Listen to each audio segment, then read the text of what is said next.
Neposlušná kúzlata. V jednom chlívku žila máma koza se 3 kúzlaty.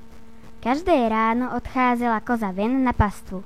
Vždycky, než odešla, varovala kúzlata. Až budu pryč, nesmíte nikomu otevřít. Kolem se toulá zlý vlk. Kdybyste vlka pustil dovnitř, mohl by vás sežrat. Hrajte si spolu, ale nikomu neotvírejte. Jednoho dne máma koza odešla. Kúzlatka si spolu hrála a najednou se ozvalo.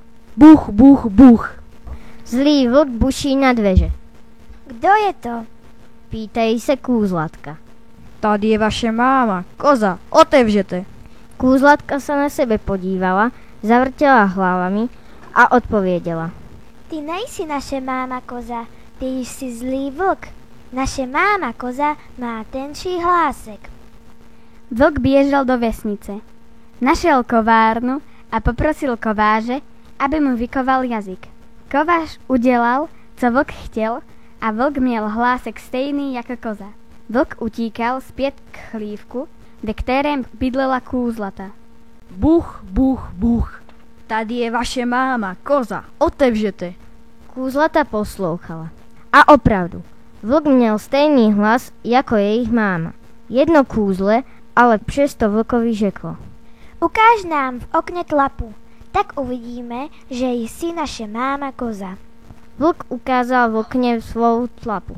Byla černá a chlupatá. To není tlapa naší mámy kozy. Ty jsi vlk. Naše máma koza má tlapu krásnou bílou. Vlk zase běžel do vesnice. Doběhl k mlynáři, namočil si tlapu do mouky a rýchle běžel zpět ke kúzlatům. Buch, buch, buch. Tady je vaše máma, koza, otevřete. Kúzlatka poslouchala. Vlk měl stejný hlas jako jejich máma koza.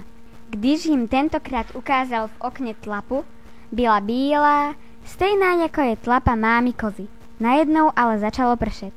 Déšť smiel vlkovi z tlapu mouku. To je vlk! Zakřičela kúzlátka. To už se domů vracela i máma koza. Jen vlka uviděla, rozběhla se k němu a nabrala ho na rohy. Vlk se lek, že utekl pryč a už ho nikdy nikdo neviděl. Zazvonil zvonec a pohádky je konec.